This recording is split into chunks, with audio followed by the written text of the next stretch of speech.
Wasim, so lovely to finally catch up with you after many years. For an old friend, it's been a long time since I last seen you, but we're here in lovely, lovely Manchester, Cheshire, Altrincham, and welcome back to England.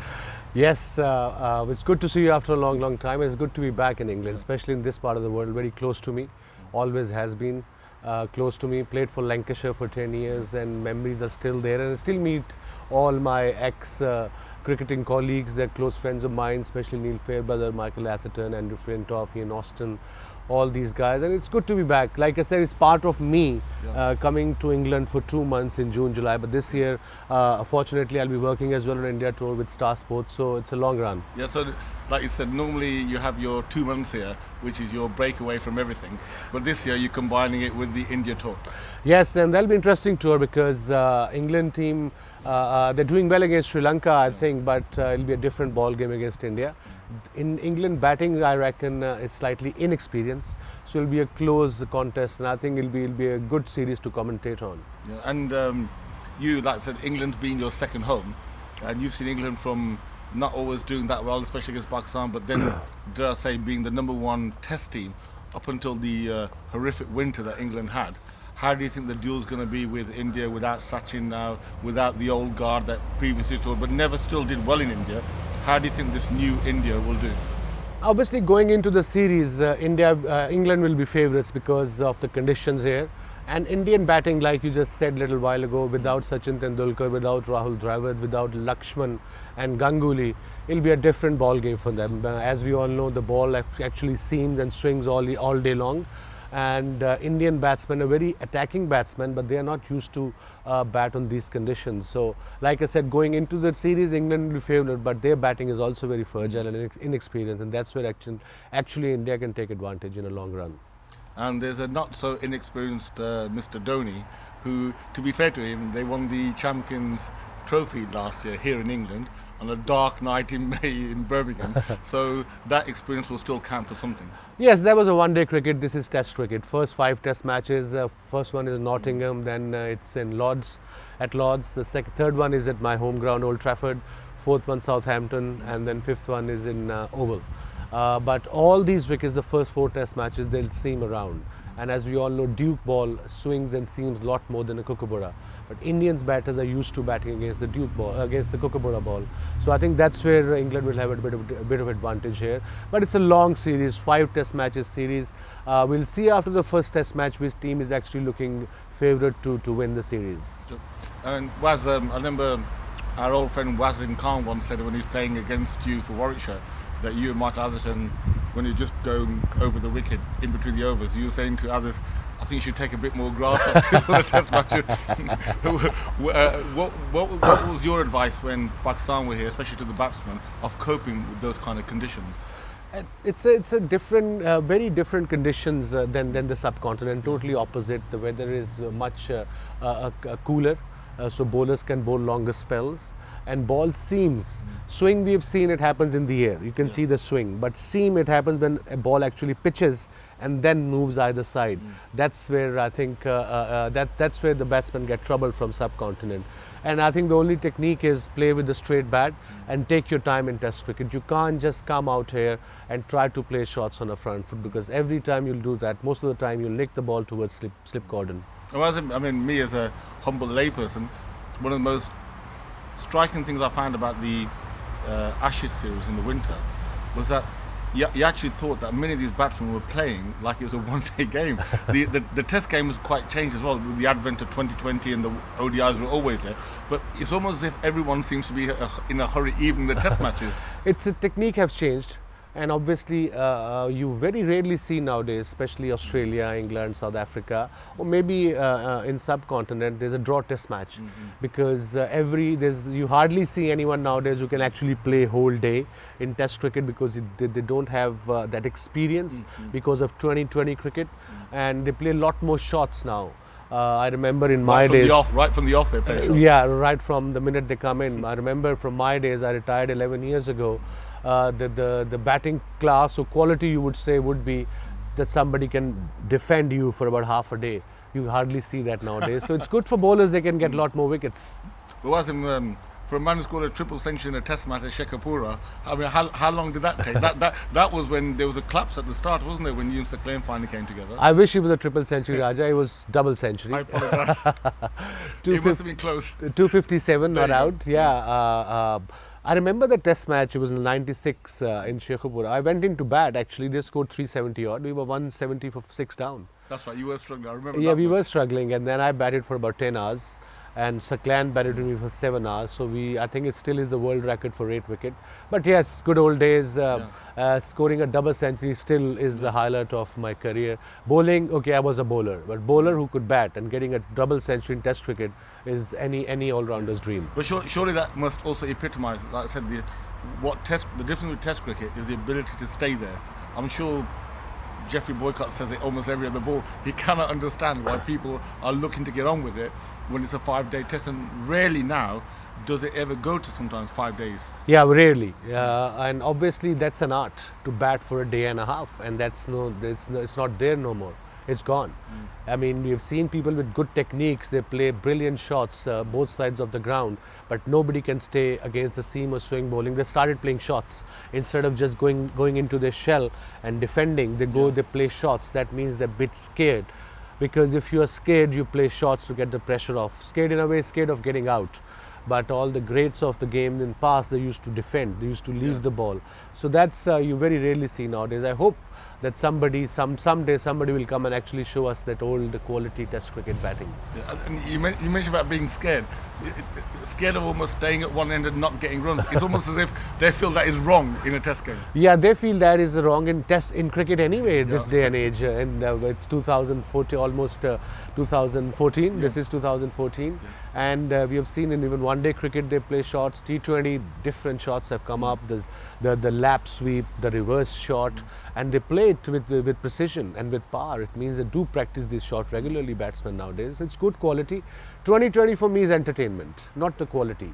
One-day cricket is fun once in a while, but Test cricket is the ultimate. If you're a good Test cricketer, you can adapt to any sort of format, one-day or T20. But coming from T20 to Test cricket, it's next to impossible. So dare I say, the likes of Hashim Amla, who plays in all forms of the game for South Africa, I mean, that is still quite a rarity, isn't it? It is, because he's a proper Test cricketer who can actually bat. He's got 21 odd Test hundreds already.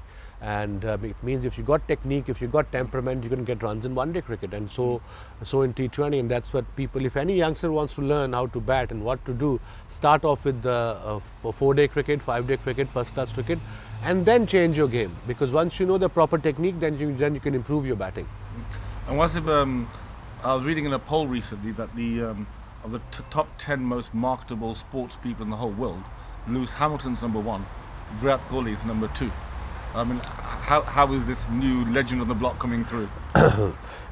I mean, he has been very consistent. He's a tremendous fielder, and his technique is very good as far as his batting concerned, and he's got good head on his shoulders. He thinks about the game, and he's enjoying his success. He's only 25.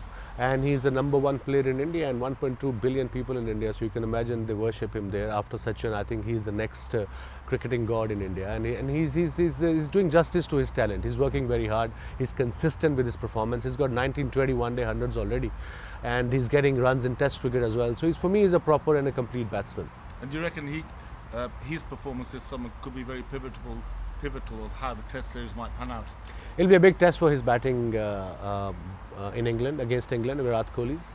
He's got the technique, but I think one flaw he's got in his technique is batting under these conditions is he plays this shot towards mid-wicket across, and over here you have to play the same shot towards mid-on. Slightly wideish mid-on or straight mid-on, not toward mid-wicket, because you'll miss it, and if you miss it, the ball will hit bang in front of the stumps. So I think that's where he has to improve. But he's an intelligent cricketer, like I said. He must be doing his homework now. Although they're in Bangladesh, I think he took some time off. Him and Dhoni, they're not in Bangladesh playing 3 one-days. They'll come straight to England. And I suppose that is a very key element of what the energy levels are going to be like when they arrive in England. So that seems to me a very intelligent move, that the experienced people like Dhoni and Kohli are getting some rest, just like you're getting some rest as you sit here. Yeah, some cricketing rest. These guys are super fit. They have been Indian team plays cricket all year round, almost every day. they're like robots. So they need some break from the game. For about a couple of weeks will give them their motivation back, and especially before the big and massive tour of England, 5 test matches, 5 ODIs and 1 T20. It's about 67 days of cricket, and that's where they need a bit of rest. And I think good decision by both of them and by BCCI to have them rest before one of the biggest tour of this year. And was it, we mentioned the entertainment side of the game, the 2020, and I think you must be one of the few people of your generation who's played such a big part in 2020. You were the coach of Calcutta Knight Riders. You've recently won the 2014 IPL. I mean, that must be fantastic to be getting success on the pitch and having such a pivotal role. Yeah, and that too as a coach. I mean, 2012 we lifted the trophy, IPL, and then 2013 I took some time off. I was traveling with Star Sports. We didn't do well this year. Again, we lifted the trophy. Yes, it's a 2-month-long tournament, and it's a tough. It's quite tough as far as cricket is concerned. You travel every day, you practice every day. There are 14 to 15 games before you qualify for the qualifiers, eliminators or whatever they call them. But you got to be super fit, and like I said, our setup and team. Our captain has been leading from the front. We have players like great players like Virat Kohli is there. We have Mone Mokal from South Africa. Then we have one of the best off spinners in this format, Sunil Narayan, who still is a magician, and Saqibul Hasan from Bangladesh. These are overseas players. Ryan Tendishkarte is there. Pat Cummins in there. So we have Chris Lynn from Australia, and our Indian players Gautam Gambhir is there. Robin Uthappa has been in tremendous form. So I think and Yusuf Pathan, who really performed well in the last 3 to 4 games. 72. When he mattered under pressure. Yeah, 72 he scored of 22 deliveries against Hyderabad, the Sunrisers, and the way we needed to get about 165 in about 16 overs to qualify to finish at number 2, and he did it in 13 overs. We did it all to Yusuf Pathan. The whole team is actually enjoying each other's success, and they are enjoying each other's company. That's more important, and that's where I think KKR has been successful from the last 2 to 3 years. And I remember when you first had an association with KKK, and you sat down with Shah Rukh Khan, and one of the things you said he wanted was that the Indian players gel with the overseas players, the stars. Yeah. And I think that the fruits of that have now finally come through. Exactly, and all these players I mentioned, Virat Kohli is one of the greatest players of the game I've ever seen, one of the best all-rounders the game has ever seen. He has been there. He didn't play the last 3 to 4 games, but he was the vice captain. He was there mentally. He was happy. He was helping everyone, and that shows the team combination. And our captain is a very simple guy, Gautam Gambhir. Very simple, very straightforward. He loves his cricket, and like I said, as a skipper in this game, you got to lead from the front. You're performing or not performing, that's besides the point, but you should work hard. And Gautam definitely works hard. And KKR didn't have the best of starts for this tournament, did they? And like you said, you won 9 games on the trot all the way to the final. Yes, like I said, it's a 2-month tournament. You don't want to peak too early. You don't want to win first 5 games and suddenly the steam is gone. We lost, I think out of first 7 games, we lost 5. And but surely the crowd expects, I mean, didn't the nerves kick in that maybe we're going to have a bad tournament? We lost 5 games out of 7. Doesn't all that nerves, come through the team, and dare I say insecurity hit the team and a lack of confidence? There's always a pressure. You have Kolkata, one of the biggest cities in India. They love their sport, they love their cricket, and they love Kolkata Knight Riders. And I remember when we lifted the trophy, 1st of June, I travelled back the next morning to Pakistan to see my kids and my wife. But the whole team got called to Calcutta, and they got this ceremony in Eden Gardens where 80,000 people were there to just see them. Just to say well done. Well done. 80,000 inside the stadium, 100,000 outside the stadium, wanting to get the glimpse of the players. So that's how much the interest is in IPL in India. So there is a lot of pressure if you have 20 million people following you, and every game you play in Calcutta is 80,000 people all sold out. So pressure is on you, but it's a good pressure to have. Yeah. And it must be a completely different mentality for someone who's so heavily involved in doing so well in Test cricket, and doing so well in ODIs, that this new form 2020. I mean, how do you advise the players from overs to overs? What do you say to them that can make such a difference? Because it all seems so much crash bang wallow. That Yeah. you just cannot control. What can you control in that? You can't actually. It's such a high-paced game. Yeah. It's in 1 hour, 10 minutes, you have to bowl Yeah. 20 overs. Captain has to think everything. The bowling changes, the fielding changes, the batting order, you name it. It's difficult to tell players when the game is on, but you plan it before. You talk to them. At this level, I don't believe in coaching, bowling their action, changing their bowling actions. They have achieved that. They have been there because they were good enough. They were picked up from the auction because they were good enough. I think where I work more is with their mental, their mental sort of work. That what sort of mental preparation you need before the game. Before every delivery, look at your field. We used to have bowlers meeting where we used to see the opposition batting and see, okay, that's where he's strong. Now technology is so good. Yeah, you've got it in seconds. Yeah, you in can see computers, our stat guy is incredible. Sri, his name is. He tells you the pitch mark of our bowlers and the strength of the opposition. That batsman is strong here. That's where he scored more runs. So it shouldn't be bowling there. So we do all this homework, and eventually, I mean, I've got good enough bunch of bowlers under me like Mone Mokal, Sunil Narayan, Shakib Al Hasan, Yak Kalas, all these test cricketers, top cricketers. My job is very easy there though. Yeah, and you mentioned Narayan and Shakib. I mean, that was a great pivotal thing during the IPL for KKR, that you had some fantastic spinners who made such a difference in the whole tournament. We have 3 different kind of spinners. We have the off spinner Sunil Narayan, who's very different than average off spinner. Then we have Shakib Al Hasan, who's very experienced in this format. He's only 24, 25. And then we have Piyush Chawla, the right arm leg spinner, who's got wickets as well. Last 4 games he played. So three proper spinners. And I think strength was KKR's strength was their bowling in a way, because we have 6 bowlers, regular bowlers. We didn't have a part-time bowler. And credit to Gautam Gambhir, the captain. He used to bowl our main overs from 11 till the 15 overs. Key. At the key, because what happens now, what I've seen T20, from 10 till the 15th over, they give, if there's a part-time bowler, they give 1 over quickly to, Sure. to get it going. Yeah. But I think that's where Gautam was very successful, because he used to bring Sunil Narayan or Mone Mokal back to get 1 wicket there and put the pressure back on the batting side. Well, it's been lovely talking. Just one final note. I'm sorry to have taken up so much of your time, but Pakistan cricket. It was sadly when I was talking to you off the Karachi airport stuff that happened. I mean, how would you assess Pakistan cricket at the moment? I know there's in the recent general election, there's been the chairman gone, the chairman came back, and the chairman's gone again. How do you assess Pakistan cricket at the moment? The future, you see, looks quite bleak to me in a way, because Pakistan, they haven't played any cricket from last they played was in April, or maybe just before April, T20 World Cup.